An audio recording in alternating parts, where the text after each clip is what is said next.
વિદ્યાર્થી મિત્રો, નવા સેશનની અંદર આપનું હાર્દિક સ્વાગત છે। હવે આ નવા સેશનની અંદર વિદ્યાર્થી મિત્રો બહુ અગત્યના ક્વેશ્ચન ભણીશું। પહેલો જ ક્વેશ્ચન જે છે ને તે કુલમ્બના નિયમનું સદિશ સ્વરૂપ છે અને ત્યારબાદ આપણે સંપાતપણાનો સિદ્ધાંતની ચર્ચા કરીશું। વિદ્યાર્થી મિત્રો, જ્યારે એક પરિમાણની ચર્ચા કરતા હોય ત્યારે એક પરિમાણની અંદર સદિશ રાશિને સદિશ સ્વરૂપે દર્શાવવાની જરૂર હોતી નથી, પણ જ્યારે આપણે દ્વિ કે ત્રિપરિમાણની અંદર ચર્ચા કરતા હોઈએ ત્યારે સદિશ રાશિને સદિશ સ્વરૂપે દર્શાવવું ખૂબ જ જરૂરી છે, બરાબર છે। અને જે અઘરા દાખલા કહી શકાય, જેમાં થોડી મહેનત કરવી પડે, એ બધા જ દાખલાઓ જે છે તે સદિશ સ્વરૂપમાં હોય। આના પહેલાના સેશનમાં જોયું તો તમે સરળતાથી બધા દાખલાઓ સોલ્વ કરતા હતા, કેમ કે એક જ પરિમાણની અંદર હતા। હવે આપણે થોડાક સદિશ સ્વરૂપની અંદર જઈએ છીએ। સમજો વિદ્યાર્થી મિત્રો, તો બહુ મજા આવશે આ ટોપિકની અંદર। તો ધારો કે આપણે બે વિદ્યુતભાર Q1 અને Q2 લઈએ સમજવા માટે, સદિશ સ્વરૂપ સમજીએ છીએ। Q1 અને Q2 જેના ઉગમ બિંદુથી સ્થાન સદિશ અનુક્રમે R1 અને R2 છે। Q1 અને Q2 અહીં આપણો ઉગમ બિંદુ લઈએ, આ ઉગમ બિંદુ લઈએ તો O, તો અહીંયાથી આ Q1 નો જે સ્થાન સદિશ છે તે R1 છે, બરાબર છે, અને Q2 નો જે સ્થાન સદિશ છે તે R2 છે। હવે આપણે સદિશ વડે દર્શાવીશું, બરાબર છે। તો Q1 અને Q2 ઉગમ બિંદુથી તેમના સ્થાન સદિશ અનુક્રમે કેટલા છે? R1 અને R2। તો આકૃતિમાં વિદ્યુતભારો Q1 અને Q2 દર્શાવેલ છે, બિંદુવત અને સ્થિર વિદ્યુતભાર, બરાબર છે વિદ્યાર્થી મિત્રો, જેમના ઉગમ બિંદુથી સ્થાન સદિશ અનુક્રમે R1 અને R2 છે। તેમના સ્થાન સદિશ અનુક્રમે કેટલા છે? R1 અને R2। હવે વિદ્યાર્થી મિત્રો, આપણે કોઈ એક પર લાગતું બળ શોધીએ। ધારો કે મારે 1 પર લાગતું બળ શોધવું છે, બરાબર છે, તો 1 પર કોણ બળ લગાડે? તો 2 બળ લગાડે। ધારો કે આ બંને સજાતીય વિદ્યુતભારો છે ધન, તો આના ઉપર લાગતું બળ, આ ધન અને ધન વચ્ચે કયું બળ લાગે? અપાકર્ષી, એટલે દૂર જવાનો પ્રયત્ન કરે, આ રીતે સમજણ પડી? કોના ઉપર લાગતું બળ શોધવું છે? 1 ઉપર, કોના કારણે? 2 વડે, તો દર્શાવાય F12, બરાબર છે। તો Q1 પર Q2 વડે લાગતું બળ, Q1 પર Q2 વડે લાગતું બળ, એને દર્શાવીશું F12 વડે। તે જ રીતે Q2 પર Q1 વડે લાગતું બળ દર્શાવવું તો દર્શાવીશું F21 વડે, બરાબર છે। F21 એટલે 2 ઉપર બળ લાગે છે, કોના વડે? 1 વડે। F12 એટલે 1 ઉપર બળ લાગે છે, કોના વડે? 2 વડે। તો હવે વિદ્યાર્થી મિત્રો, 2 પર કઈ દિશામાં બળ લાગશે તે સમજો। તો 2 ઉપર લાગતું બળ, તો 2 ઉપર ભી આ ધન છે ને, આપણ ધન એટલે અપાકર્ષી, એટલે દૂર જવાનો પ્રયત્ન કરે, તો થઈ ગયું F21। તો પહેલા આપણે F12 ની ચર્ચા કરી અને પછી F21 ની ચર્ચા કરી। તો વિદ્યાર્થી મિત્રો, પહેલા શોધીએ છીએ Q1 પર Q2 વડે લાગતું બળ। Q1 પર Q2 વડે લાગતું બળ શોધીએ, તો એને કહીશું F12। વિદ્યાર્થી મિત્રો ધ્યાન આપજો, અહીંયા મેં દર્શાવ્યું છે મૂલ્ય, અત્યારે સદિશ દર્શાવ્યું નથી, તો લખાય K Q1 Q2 અપોન, હવે ધ્યાન આપજો વિદ્યાર્થી મિત્રો, R12, તો R12 એટલે આ બંને વચ્ચેનું અંતર, આ બંને વચ્ચેનું અંતર તમે જુઓ તો આ R12 એટલે 1 થી 2 તરફ બળ દિશામાં લઈએ તો 1 થી 2 તરફ, એટલે આ થઈ ગયો સ્થાનાંતર સદિશ વિદ્યાર્થી મિત્રો। 1 થી 1 પર 2 થી 1 તરફનું જે સ્થાનાંતર સદિશ છે એને દર્શાવવામાં આવે છે R12 વડે। શાના વડે દર્શાવવામાં આવે? R12 વડે। તો 2 થી 1 તરફના સ્થાનાંતર સદિશને, આ દિશાના સ્થાનાંતર સદિશને, 2 થી 1 તરફના સ્થાનાંતર સદિશને અહીંયા હું લખી નાખું, 2 થી 1 તરફ ના સ્થાનાંતર સદિશને આપણે દર્શાવીશું R12 વડે, અને 1 થી 1 તરફ ના સ્થાનાંતર સદિશને દર્શાવીશું R21। આની હું ચર્ચા કરું છું, ધ્યાન આપજો। તો લખીશ R12 અંતરનો વર્ગ એટલે R12 નો સ્ક્વેર, ક્લિયર છે વિદ્યાર્થી મિત્રો? આ થઈ ગયું K Q1 Q2 R²। આ મૂલ્યની વાત થઈ। હવે દિશાની વાત કરું તો દિશા, અહીંયા દિશા દર્શાવવી પડશે। તો F12 નું મૂલ્ય કઈ દિશામાં? આ દિશામાં। તમારો સ્થાનાંતર સદિશ પણ એ જ દિશામાં, એટલે કે બળનું મૂલ્ય આપણે સ્થાનાંતર સદિશની દિશામાં, તો એકમ સદિશ લખું છું r12 ની દિશામાં. આ એકમ સદિશ છે કઈ દિશાનો? તો 2 થી 1 એટલે કે r12 ની દિશામાં. વિદ્યાર્થી મિત્રો એકમ સદિશ એટલે શું? તો સદિશને તેના જ મૂલ્ય વડે ભાગીએ તો આપણને એકમ સદિશ મળે. બરાબર? r12 નો મતલબ શું થાય? સ્થાનાંતર સદિશ છે અંતિમ સ્થાન માઈનસ પ્રારંભિક સ્થાન. અહીંયાથી આ બાજુ તો અંતિમ સ્થાન કેટલું થયું? r1. પ્રારંભિક સ્થાન કેટલું? r2. તો સ્થાનાંતર સદિશ r12 બરાબર લખાય r1 r2 upon r12. આ તો મૂલ્ય છે વિદ્યાર્થી મિત્રો. હવે આ કિંમતને હું અહીંયા મૂકી દઉં તો મને મળે f12 k q1 q2 upon r12 whole square r1 r2 upon r12 બરાબર છે. તો આન્સર આપશે આપણને f12 બરાબર k q1 q2 upon r12 raised to 3 r1 r2 બરાબર છે. આ તો સમીકરણ નંબર 1 થઈ ગયું. હવે તે જ રીતે આપણે શોધીએ છીએ કોના પર લાગતું બળ? તો 2 પર લાગતું બળ શોધીશું 1 વડે. ક્લિયર છે? આ 1 પર લાગતું બળ મળી ગયું. હવે શોધીએ 2 પર લાગતું બળ. તો q2 પર q1 વડે લાગતું બળ શોધીએ.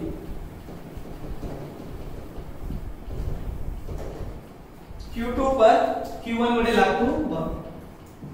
q2 પર q1 વડે લાગતું બળ. બરાબર છે? બળ લાગે છે 2 પર 1 વડે. પહેલા મૂલ્ય લખું પછી દિશાની વાત કરીએ. k q1 q2 upon વિદ્યાર્થી મિત્રો બરાબર બળ લાગે 2 પર. કોના વડે? 1 વડે. કઈ દિશામાં? આ દિશામાં. તો આ દિશાના સ્થાનાંતર સદિશને આપણે શાના વડે દર્શાવેલો? આ દિશાનો સ્થાનાંતર સદિશ એને દર્શાવેલો r21 વડે. અહીંયાથી આમ જાવ તો અંતિમ સ્થાન માઈનસ પ્રારંભિક સ્થાન એટલે r2 r1 લખાય. તો હવે હું લખીશ અહીંયા r21 નો હોલ સ્ક્વેર. તો આ થઈ ગયું બળ k q1 q2 upon r square. હવે આપણે સદિશ સ્વરૂપની વાત કરીએ તો દિશા પણ દર્શાવીએ. તો અહીંયા બળ સદિશ સ્વરૂપે દર્શાવો તો દિશા કઈ? તો r12 ની દિશામાં આવે, સોરી r21 ની દિશામાં. તો એકમ સદિશ થઈ ગયો r21. તો r21 એનો સદિશના છેદમાં તેનું જ મૂલ્ય. બરાબર છે? અને r21 r21 એટલે r2 r1 સ્થાનાંતર સદિશ. બરાબર છે? r21 આની અંદર કિંમત મૂકી દઉં તો શું લખાય?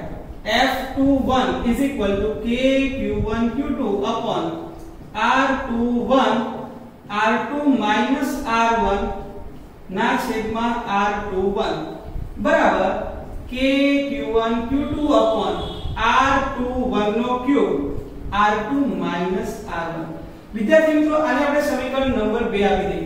આ f12 ની કિંમત થઈ ગઈ, આ f21 ની કિંમત થઈ ગઈ. ક્લિયર છે? હવે તમે આકૃતિ પરથી જોઈ શકો. હવે વિદ્યાર્થી હું લખું છું આકૃતિ પરથી શું કહેવાય? r12 અને r21 ના મૂલ્ય સરખા કહેવાય? તો કે હા. r12 શું લખી શકાય? r21. આકૃતિ પરથી એવું કહેવાય. આકૃતિ પરથી r12 આ દિશામાં r21 આ દિશામાં પણ બંનેના મૂલ્ય કેવા? સરખા. તો r12 બરાબર શું લખાય? r21. વિદ્યાર્થી મિત્રો ધ્યાન આપજો. પરંતુ r12 શું લખાય? -r21. બંનેના મૂલ્ય સરખા પરંતુ એકબીજાની વિરુદ્ધ દિશામાં. તો હું આને આગળ વધારું છું, ધ્યાન આપજો. f21 k q1 q2 upon r12 નું મૂલ્ય એ જ r12 નું મૂલ્ય કહેવાય વિદ્યાર્થી મિત્રો. કેમ કે બંનેના મૂલ્ય કેવા છે? સરખા.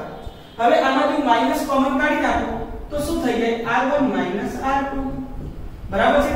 અને આ જે મૂલ્ય છે તે તમને યાદ હશે, આ સમીકરણ નંબર 1 f12 નું છે.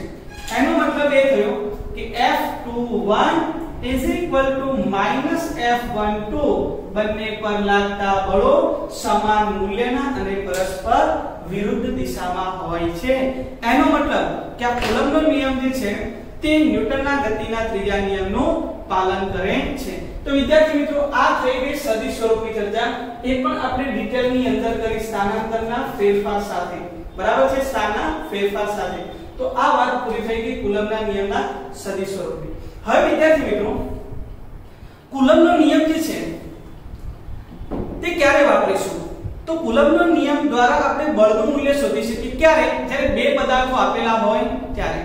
પણ ધારો કે કોઈ તંત્રની અંદર બે કરતા વધારે વિદ્યુતભારો હોય, બરાબર છે, 10 વિદ્યુતભારો આપે છે, Q1 Q2 Q3 Q4 Q5 Q6 Q7 Q8 Q9 અને Q10, અને પ્રશ્ન પૂછ્યો વિદ્યાર્થી મિત્રો Q4 પર લાગતું કુલ બળ શોધો. તો Q4 પર કોણ લગાડે? તો 1 પણ લગાડશે, 2 પણ લગાડશે, 3 પણ લગાડશે, 5 પણ લગાડશે. સમજણ પડી? તો વિદ્યાર્થી મિત્રો જ્યારે બે વિદ્યુતભારો આપેલા હોય તો સરળતાથી તમે કુલમ્બના નિયમનો ઉપયોગ કરીને કોઈ વિદ્યુતભાર પર લાગતું બળ શોધી શકો છો. પરંતુ જ્યારે બે કરતા વધારે વિદ્યુતભારો આપેલા હોય ત્યારે આપણે સરળતાથી કુલમ્બના નિયમથી શોધી શકતા નથી. તેના માટે આપણે ઉપયોગમાં લઈએ છીએ સંપાતપણાનો સિદ્ધાંત. તો હવે વિદ્યાર્થી મિત્રો ભણીશું સંપાતપણાનો સિદ્ધાંત. સંપાતપણાના સિદ્ધાંતનો ઉપયોગ કેમ કરીએ? તો બે વિદ્યુતભારો હોય તો તમે સરળતાથી કુલમ્બના નિયમનો ઉપયોગ કરી અને બળનું મૂલ્ય શોધી શકો. પરંતુ જો બે કરતા વધારે વિદ્યુતભારો આપેલા હોય તો શું કરવું તેની ચર્ચા કરીએ.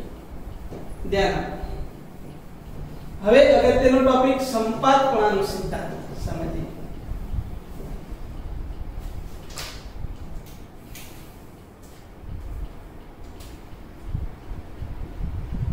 સંપાતપણાનો સિદ્ધાંત સમજીએ છીએ. ધ્યાન આપો. સંપાતપણાનો સિદ્ધાંત સમજીએ છીએ. ધ્યાન આપો.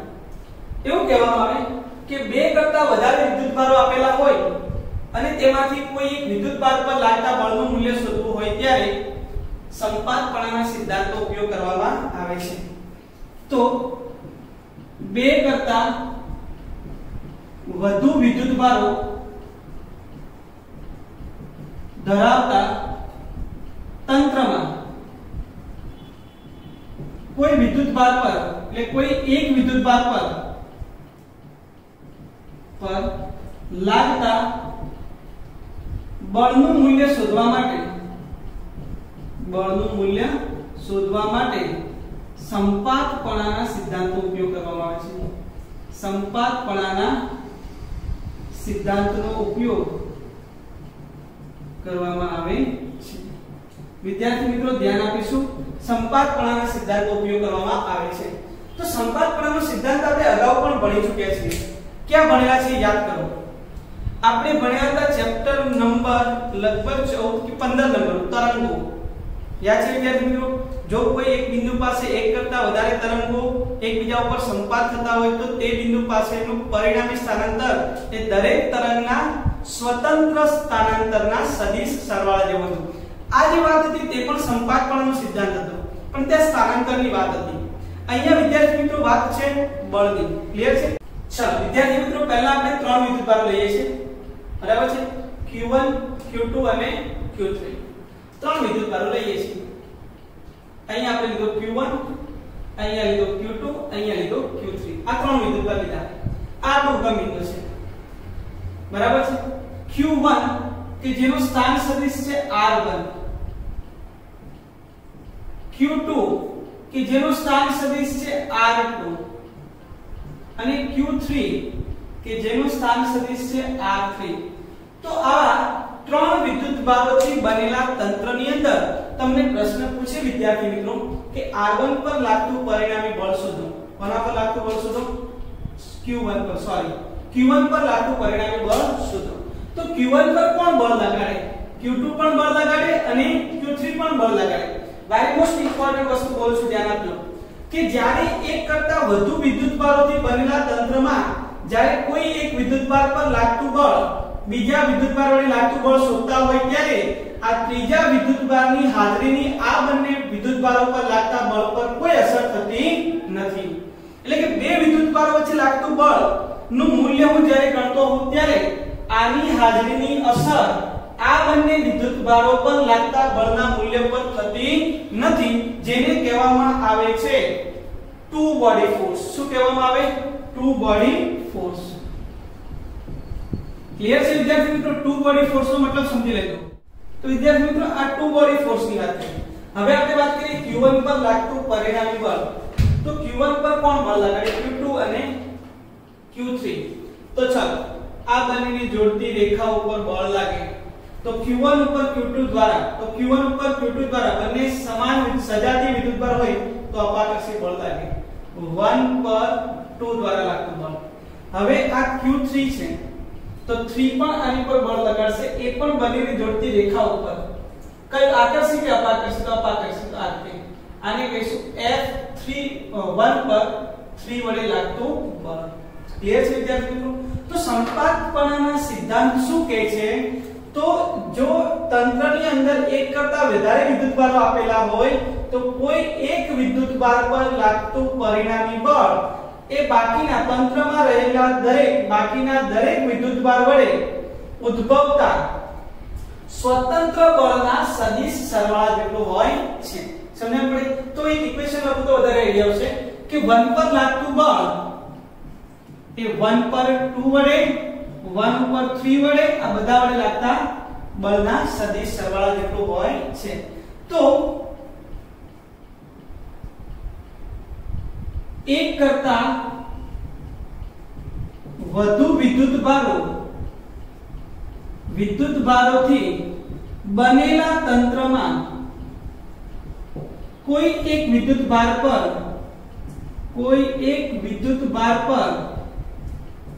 લાગતું પરિણામી બળ કોઈ એક વિદ્યુતભાર પર લાગતું પરિણામી બળ એ બાકીના બધા વિદ્યુતભારો વડે લાગતા બળના સદિશ સરવાળા જેટલું હોય છે. સમજણ પડી વિદ્યાર્થી મિત્રો? આને આપણે કહીએ છીએ સંપાતપણાનો સિદ્ધાંત. આ સમીકરણ અહીંયા લખી નાખવાનું. F12 એટલે શું? તો F12 એટલે 1 પર 2 વડે લાગતું બળ. F12 એટલે Q1 પર Q2 વડે લાગતું બળ. લખીશું વિદ્યાર્થી મિત્રો F12 k Q1 Q2 upon r square, r12 નો સ્ક્વેર, અને લખાય r12 કેરેટ. આ મૂલ્ય થઈ ગયું, આ દિશા થઈ ગઈ. હવે આપણે જાણીએ છીએ આને દર્શાવાય k Q1 Q2 upon r12 નો ક્યુબ અને r12 સદિશ r1 r2 ને દર્શાવાય r1 r2, જ્યાં r12 બરાબર લખાય r1 r2.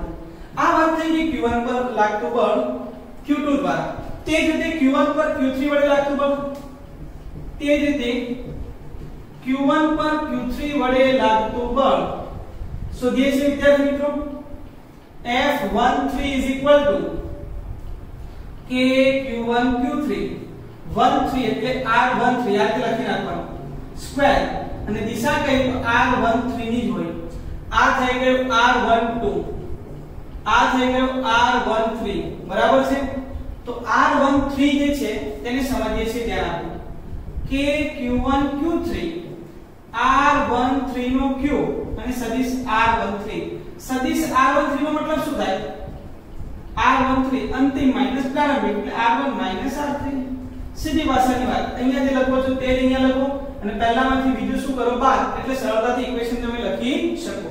હવે કુલ બળ શોધવું હોય તો સમીકરણ 1 પરથી ક્લિયર છે વિદ્યાર્થી મિત્રો? 1 પર લાગતું પરિણામી બળ F1 F12 F13 સરવાળો કરું છું k Q1 Q2 upon r12 નો cube r1 r2 k Q1 Q3 r13 નો ક્યુબ r1 r3. આ આપણો આન્સર છે વિદ્યાર્થી મિત્રો. તો અહીંયા તમે જ્યારે ત્રણ જ વિદ્યુતભારોની ચર્ચા કરી ત્યારે એક આવો આન્સર મળ્યો. પણ વિદ્યાર્થી મિત્રો જ્યારે n વિદ્યુતભારોનું બનેલું તંત્ર હોય ત્યારે આ જે છે તે ખૂબ જ કોમ્પ્લિકેટેડ બને.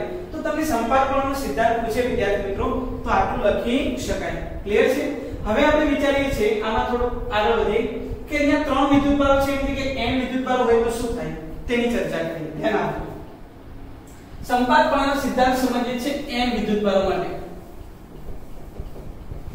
तो विद्यार्थी मित्रों डायरेक्ट लखीश समझજો કેમ કે અત્યારે આપણે 3 ની વાત કરીએ તે જ રીતે n ની વાત કરીશું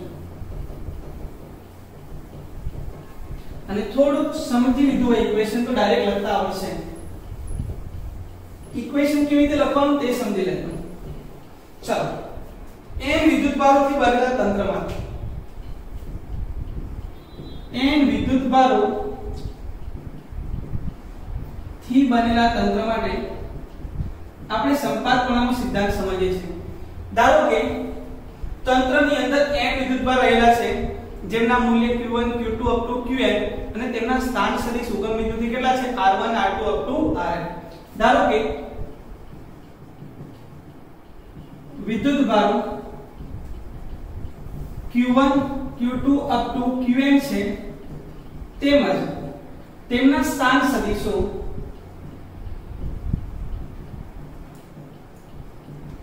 अनुक्रमे r1 r2 up to શું લખાય rn છે આ વિદ્યુતભારોના મૂલ્ય છે અને તેમના સ્થાન સદિશ ધારો કે આપણે q1 પર લાગતું પરિણામી બળ શોધવું છે તો q1 પર લાગતું પરિણામી બળ વિદ્યાર્થી મિત્રો ધ્યાન આપો q1 પર લાગતું પરિણામી બળ એટલે 1 પર લાગતું F1 તો 1 ઉપર કોણ બળ લગાડે તો 1 ઉપર 2 બળ લગાડે 1 ઉપર 3 પણ બળ લગાડશે 1 ઉપર 4 પણ બળ લગાડશે 1 ઉપર 5 6 up to 1 ઉપર છેલ્લો વિદ્યુતભાર એટલે n પણ એની પર બળ લગાડે હવે ઇક્વેશન લખતા શીખજો 1 અને 2 વચ્ચે લાગતું બળ તો લખાય k q1 q2 બંને વચ્ચેનું અંતર એટલે કહેવાય r12 નો સ્ક્વેર બરાબર છે એકમ સદિશ કઈ દિશાનો તો r12 ની દિશાનો ક્લિયર છે હવે હું લખું છું 1 3 પર લાગતું બળ તો કોનું વિદ્યુતભાર 1 અને 3 q1 q3 બંને વચ્ચેનું અંતર એટલે r13 નો સ્ક્વેર દિશા કઈ તો r13 કેરેટ બરાબર છે વધારે નથી લખતા ડાયરેક્ટ આમ લખી નાખું છું કે q1 qn upon r1n square અને r1n નો કેરેટ આ રીતે દર્શાવી શકાય ચલો વિદ્યાર્થી મિત્રો અને આ જો આગળ વધારીએ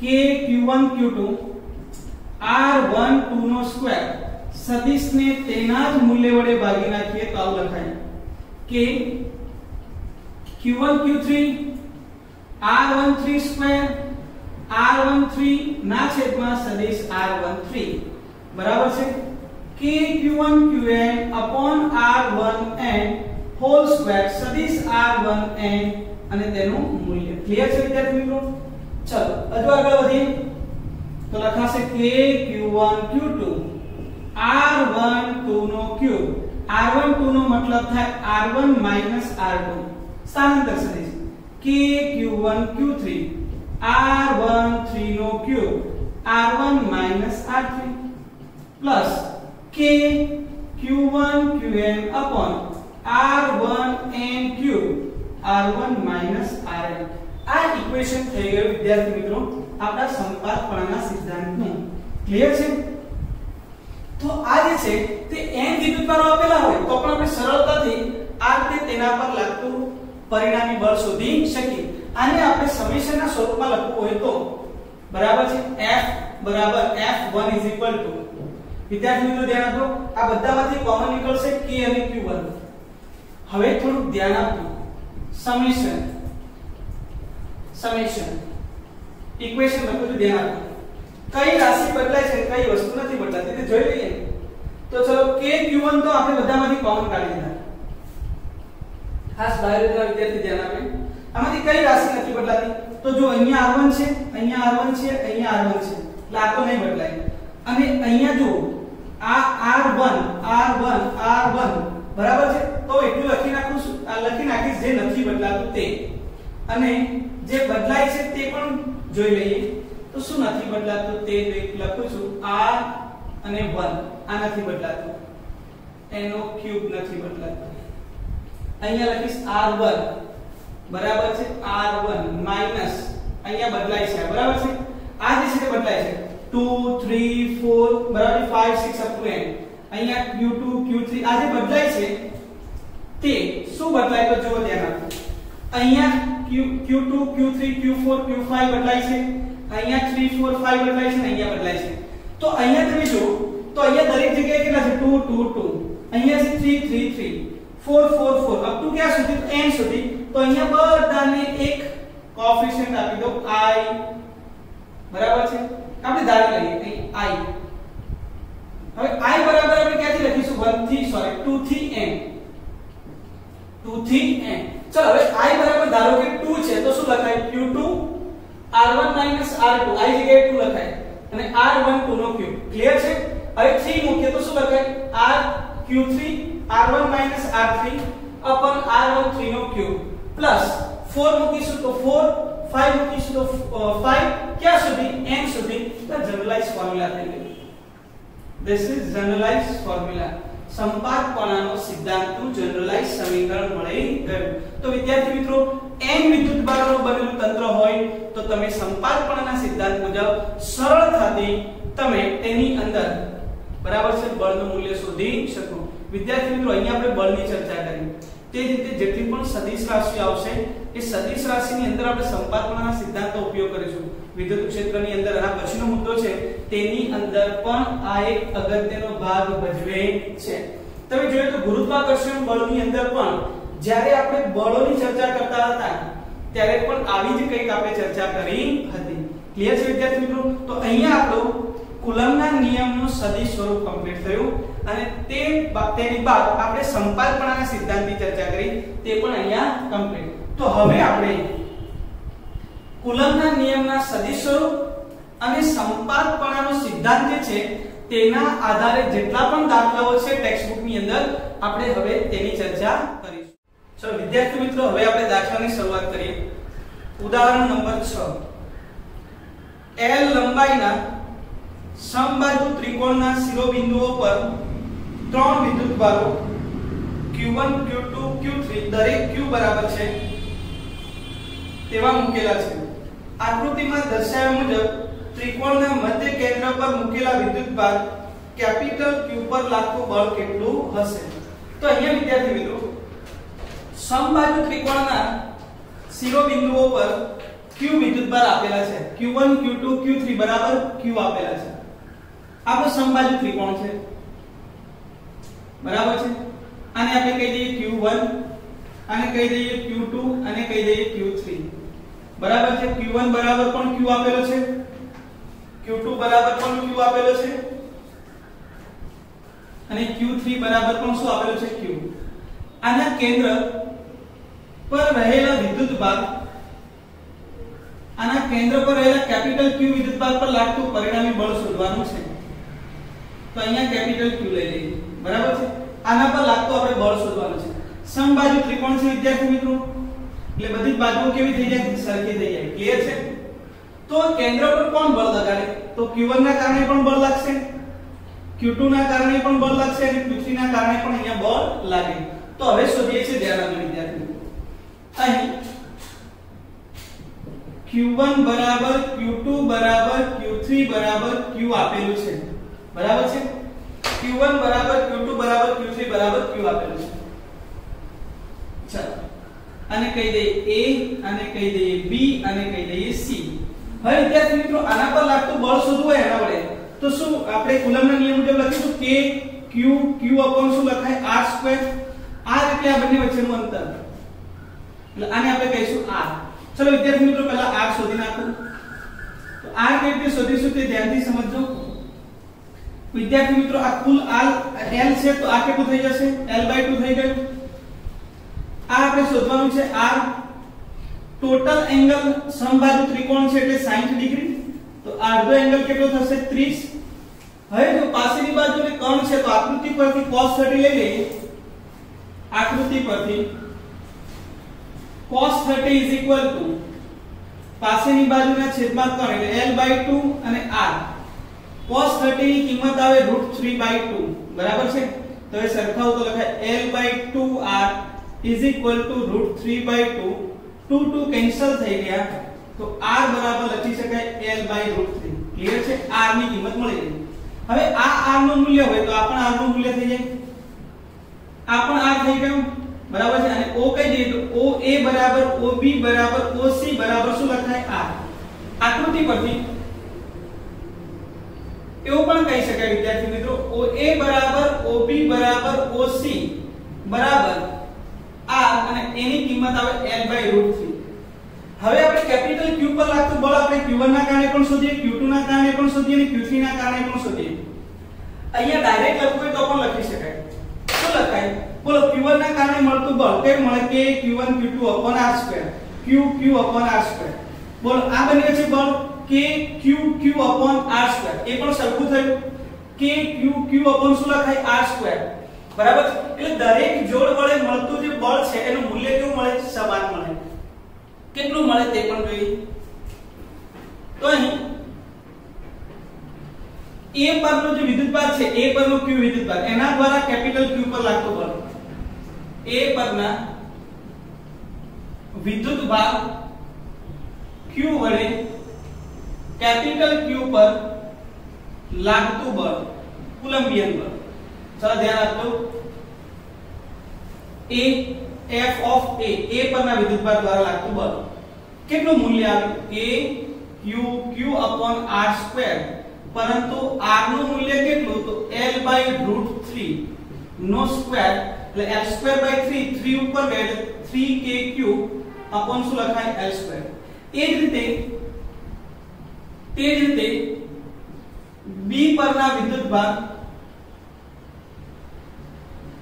Q વડે કેપિટલ Q પર લાગતું બળ બરાબર છે FB બરાબર ચલો આના વડે આના પર લાગતું બળ તો કેટલું મૂલ્ય કેટલું મળે? તો K Q r2 K Q r2 K Q r2 L/√3 whole square 3kq L2. બરોબર છે.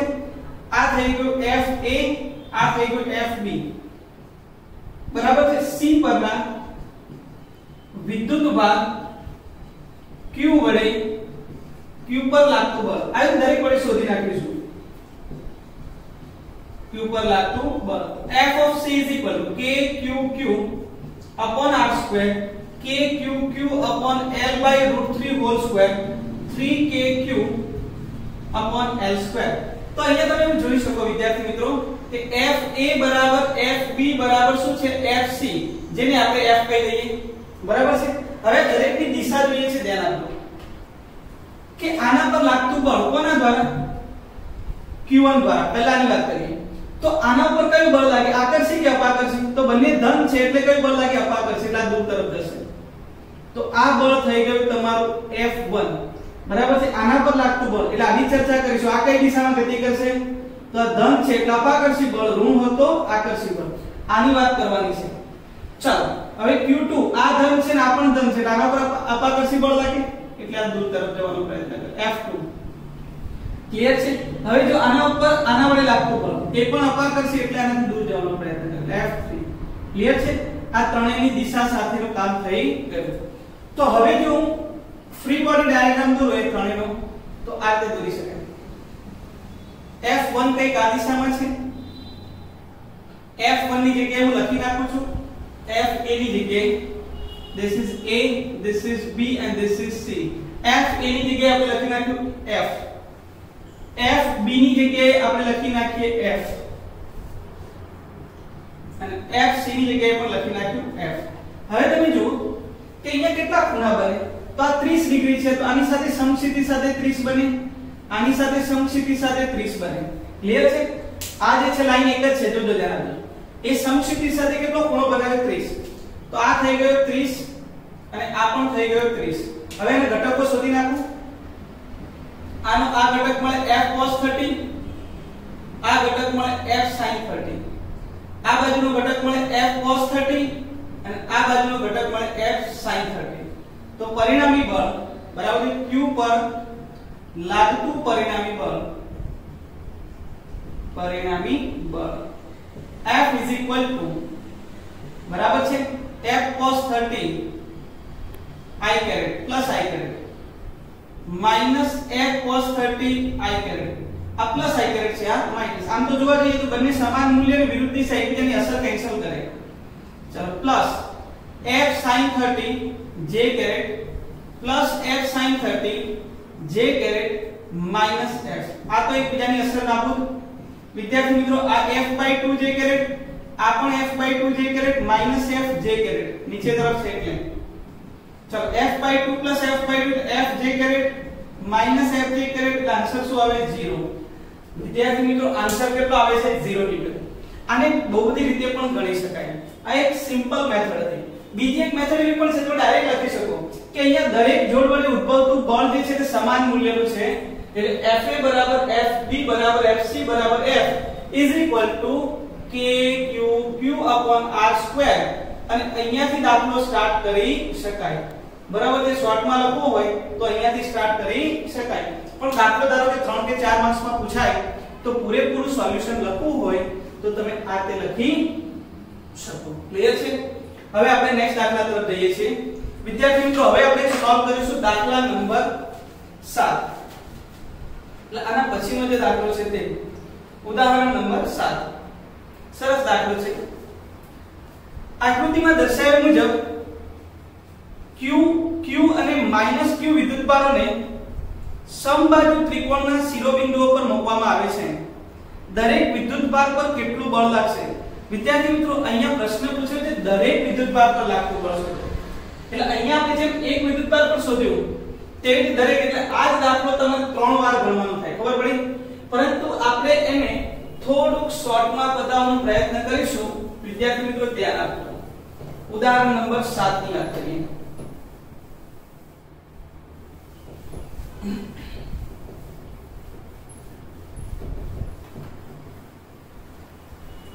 ઉદાહરણ 7 ની અંદર ફરી પાછું આપણને સમબાજુ ત્રિકોણ આપેલો છે અને તેની અંદર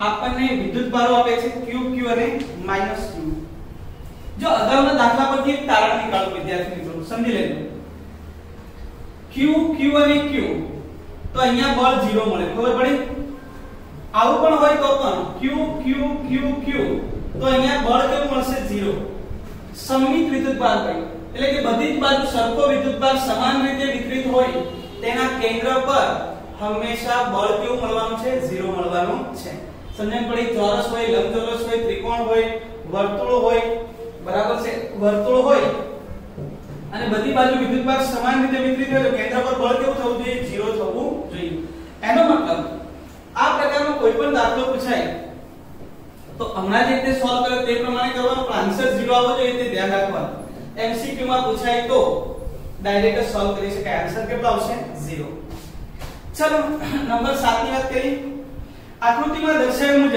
પહેલા હું આકૃતિ દોરી નાખું કેમ કે બુક ની અંદર આકૃતિ આપેલી છે લખ્યું છે ને આકૃતિમાં દર્શાવ્યા મુજબ q q અને -q બરાબર છે વિદ્યુતભારને સમબાજુ ત્રિકોણના શિરોબિંદુઓ પર મૂકવામાં આવે છે દરેક વિદ્યુતભાર પર લાગતું બળ શોધવાનું છે અને a કહી દઈએ અને b કહી દઈએ અને c કહી દઈએ હવે આપણે દરેક વિદ્યુતભાર પર લાગતું બળ શોધવાનું છે તો આપણે શોધીએ ચલો સમબાજુ ત્રિકોણ આપેલો છે સમબાજુ ત્રિકોણની બાજુનું માપ ધારો કે કેટલું લઈએ l તો બધી બાજુ જે છે તેનું માપ કેટલું થઈ ગયું l થઈ ગયું હવે આના ઉપર લાગતું બળ શોધવાનું છે આના ઉપર કોણ બળ લગાડે વિદ્યાર્થી મિત્રો તો આ બળ લગાડે અને આ પણ બળ લગાડે ફરી પાછું બોલું છું ધ્યાન આપજો દાખલો બહુ મોટો છે બરાબર છે અને શોર્ટમાં લખવાનો પ્રયત્ન કરીએ છીએ ધ્યાન આપજો આના ઉપર આના દ્વારા લાગતું બળ આના ઉપર આના દ્વારા લાગતું બળ કેટલું મળે તો કુલમ્બના નિયમ મુજબ k q1 q2 r². ચલો આ બંને વચ્ચે લાગતું બળનું મૂલ્ય બોલો ખાલી મૂલ્ય k q q l². આ બંને વચ્ચે k q q l². આ બંને વચ્ચે k q q l² એનો મતલબ એવો થયો કે ત્રિકોણની અંદર દરેક જોડ વડે મળતું બળનું મૂલ્ય સરખું મળે કેટલું k q² l². બરાબર છે ધારો કે સમબાજુ ત્રિકોણ ની બાજુનું માપ l છે દરેક ખૂણા 60 ડિગ્રી ના બને એ આપણને ખ્યાલ છે અહીં દરેક જોડ વચ્ચે ઉદ્ભવતું બળ વિદ્યાર્થી મિત્રો ખાસ અગત્યનું સેન્ટેન્સ છે k kq/l² એટલે kq²/l² બને. બોલો ક્લિયર છે? દરેક જોડ વડે ઉદ્ભવતું બળ કેટલું મળે? kq²/l² જેટલું બને. ક્લિયર છે? એટલે AB વડે ઉદ્ભવતું A અને B એટલે કે આનો મતલબ એવો થયો A અને B વચ્ચે, B અને C વચ્ચે, A અને C વચ્ચે બધી જે જોડ છે તે દરેક વચ્ચે ઉદ્ભવતું બળ કેટલું મળશે? તો kq²/l². આ આપણું કામ પૂરું થઈ ગયું. ક્લિયર છે? હવે આપણે દરેક વચ્ચે લાગતું બળ ડાયરેક્ટ શોધી શકીએ. કેવી રીતે જો? ચાલો પહેલો છે તે A ઉપર લાગતું બળ શોધીએ. A પરના q વિદ્યુતભાર પર લાગતું બળ. A પરના q વિદ્યુતભાર પર લાગતું બળ શોધીએ. ચાલો હવે ધ્યાન આપજો, આપણે દિશા અને બધી વસ્તુ હવે ચર્ચા કરીએ. તો આના ઉપર કોણ બળ લગાડે? આ પણ લગાડે, આ પણ લગાડે. ચાલો તો આ જે છે આ માઈનસ છે, આ પ્લસ છે, એટલે આના ઉપર બળ લાગે છે. આના ઉપર કઈ બળ લાગે છે? આકર્ષી કે અપાકર્ષી? આકર્ષી. એટલે આ તરફ આકર્ષાય. ક્લિયર છે? ચાલો આની વાત પૂરી થઈ ગઈ.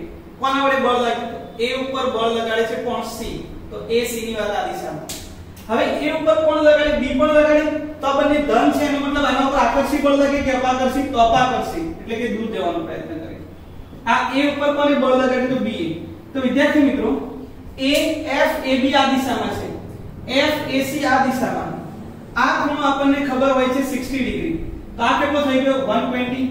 તો A ઉપર લાગતું પરિણામી બળ, A પરના q વિદ્યુતભાર પર લાગતું પરિણામી બળ.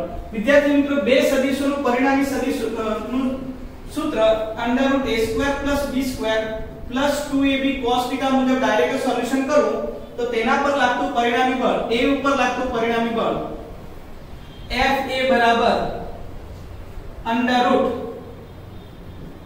√FAB નો સ્ક્વેર FBC નો સ્ક્વેર AC નો સ્ક્વેર AB અને AC નો square plus 2FAB FAC cos 120. પરંતુ FAB FAC બરાબર તો કેટલા લખાય વિદ્યાર્થી મિત્રો? F કેમ કે બંનેના મૂલ્ય સરખા છે બધાના, તો હું લખી નાખીશ f² + f² + 2FF cos 120 એટલે -1/2 2 ગયા √f² + f² -f² એટલે આન્સર આવી ગયો f. અને f નું મૂલ્ય કેટલું? તો kq²/l². તો આ A ઉપર લાગતા બળનું મૂલ્ય મળી ગયું. એની દિશા કઈ મળે? વિદ્યાર્થી મિત્રો આ બંનેનું પરિણામી, બંને બળો સમાન મૂલ્યના છે એટલે પરિણામી બળ એક્ઝેક્ટ મિડલમાં જશે. મિડલમાં નો મતલબ શું થયું કે આ ટોટલ 120 છે, આ પણ 16, આ પણ 16. ચાલો આ 60 અને આ પણ 60. તો વિદ્યાર્થી મિત્રો આનો સમક્ષિતિજ સાથે ખૂણો કેટલો? તો 60. આનો સમક્ષિતિજ સાથે ખૂણો કેટલો? 60. એનો મતલબ આ બંને એકબીજાને પેરેલલ થયા. આ પરિણામી બળનું મૂલ્ય એટલે કે BC દિશાનું થાય. બરાબર છે? તો BC દિશામાં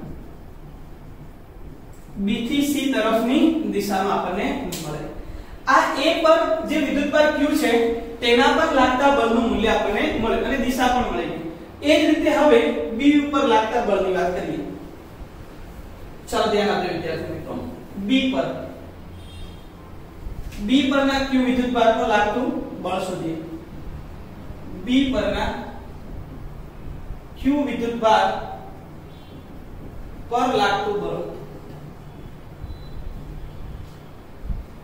F of B is equal to બરાબર છે. હવે B ઉપર કોણ બળ લગાડે? ચલો વિદ્યાર્થી મિત્રો B ઉપર કોણ બળ લગાડશે? A અને C બંને. A ની વાત કરું તો આ પણ ધન એટલે આની પર અપાકર્ષી બળ લાગે. B ઉપર A દ્વારા લાગતું બળ. હવે B ઉપર બીજું C બળ લગાડે છે પણ કયું? આકર્ષી. તો આ થઈ ગયું B ઉપર C દ્વારા લાગતું બળ અને આ ખૂણો કેટલો? 120 એઝ યુઝ્યુઅલ. ચાલો 120 એટલે પરિણામી બળ શોધવા જાવ તો વિદ્યાર્થી મિત્રો આટલું જ મળવું જોઈએ, જે તમને ડાયરેક્ટ આઈડિયા પણ આપવો જોઈએ. પણ હું સોલ્વ કરી નાખું છું, ધ્યાન આપજો. √FBA FBC, so FBA whole square FBC whole square 2 into FBA FBC cos 120 બરાબર છે. √FBA f²+f²+2ff -1/2 કારણ આ બરાબર છે 2 2 કેન્સલ આન્સર આવશે f આન્સર આવશે kq²/l². વિદ્યાર્થી મિત્રો દિશાની નક્કી કરીએ. દિશા એટલે આની મિડલ એટલે કે આ ખૂણો બને 60. વિદ્યાર્થી મિત્રો સમક્ષિતિજ સાથે કેટલો ખૂણો બનાવે 60. આ પણ સમક્ષિતિજ સાથે 60 એટલે આ દિશા થઈ a થી c તરફની દિશા. a થી c તરફની દિશામાં. ક્લિયર છે વિદ્યાર્થી મિત્રો? આ સરળતાથી સોલ્વ થઈ ગયું. જો તમે આ વસ્તુ સરળતાથી લખી શકો તો બાકીનો બધો જ પ્રશ્ન સરળતાથી સોલ્વ થઈ જાય. ચલો a પરના વિદ્યુતભાર પર લાગતું બળ શોધી નાખ્યું, b પરના વિદ્યુતભાર પર લાગતું બળ શોધ્યું. હવે c પરના q વિદ્યુતભાર પર લાગતું બળ શોધીએ. c પરના -q વિદ્યુતભાર પર લાગતું બળ બરાબર છે f of c. ચાલો પહેલા દિશા જોઈ લઈએ. આ માઈનસ બરાબર છે. માઈનસ જે છે તેના ઉપર a દ્વારા બળ લાગે ને b દ્વારા. કેટલું તો જુઓ ધ્યાન. -q છે ના +q તો a દ્વારા બળ લાગશે તે આકર્ષી બળ હશે. એટલે આ થયું c ઉપર a દ્વારા લાગતું બળ. આ પ્લસ આ માઈનસ એટલે ફરી પાછું આકર્ષી c ઉપર b દ્વારા લાગતું બળ. બંને વચ્ચે ખૂણો કેટલો 60 ડિગ્રી બરાબર છે. તો હવે જે લાગે છે તેની ચર્ચા કરીએ. c ઉપર લાગતું બળ કોના દ્વારા? c ઉપર a દ્વારા અને b દ્વારા. fca² fcb² 2fca fcb cos 60 √f²+f²+2ff cos 60 એટલે √3/2 કે 1/2 2 2 cancel, so this will be 3f². This is √3f. √3f is equal to kq²/l². This is our answer. પણ કઈ દિશામાં? તો વિદ્યાર્થી મિત્રો આ બંનેની એક્ઝેક્ટ મિડલમાં પરિણામી મળે બરાબર છે. એટલે એક્ઝેક્ટ મિડલમાં જવા દો તો મને એવી ખબર પડે કે AB છે એને લંબ બરાબર છે. AB ને લંબ અથવા તો ખૂણો જે છે એના ખૂણા C ને દ્વિભાજક લંબ દ્વિભાજક મળે. સમજણ પડી? તો અહીંયા AB ને લંબ અધો દિશામાં. AB ને લંબ કઈ દિશામાં? અધો દિશામાં. તો આપણા આન્સર આવી ગયા. 3 પ્રશ્ન 3 જવાબ. 1 2 અને 3 બરાબર છે. આ એકદમ સરળ ભાષામાં અને બહુ ઓછી ગણતરી દ્વારા આપણે આ દાખલાને સોલ્વ કરાવી દીધો. વિદ્યાર્થી મિત્રો હવે આપણે કરીએ છીએ સ્વાધ્યાયનો છઠ્ઠો દાખલો. સ્વાધ્યાયનો દાખલા નંબર 6.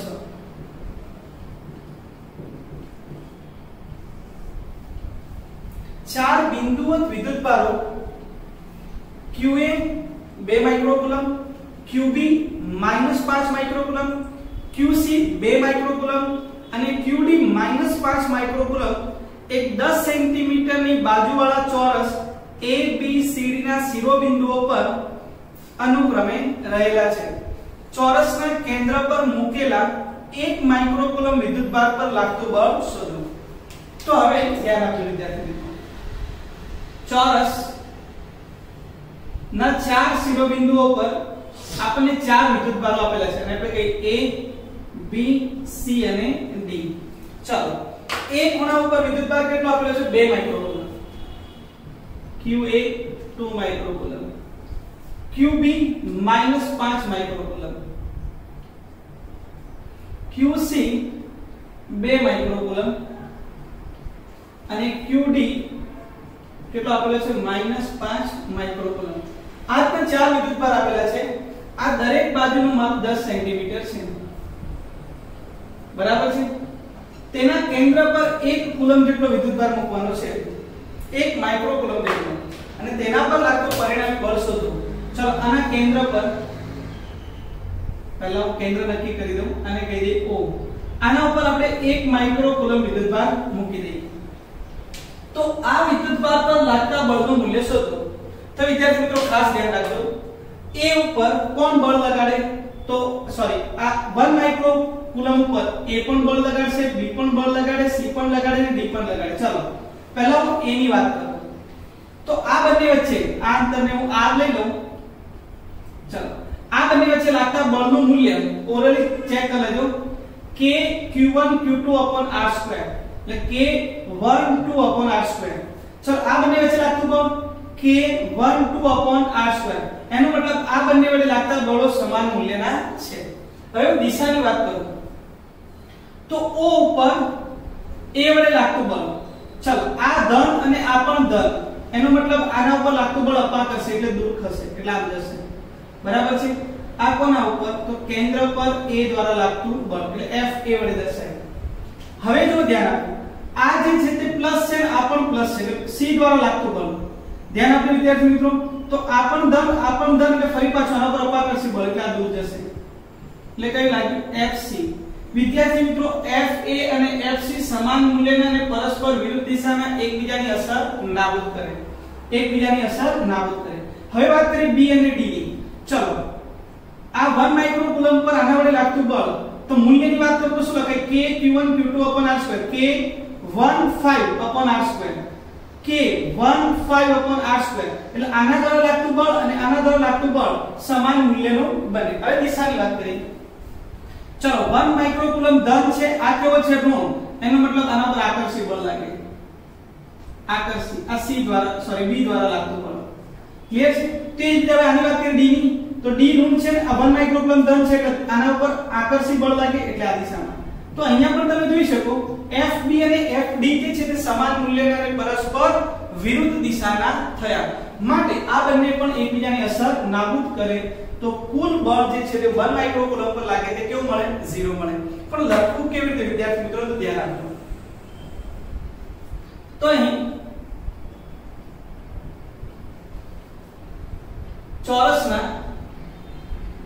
ચોરસના કેન્દ્ર પર રહેલા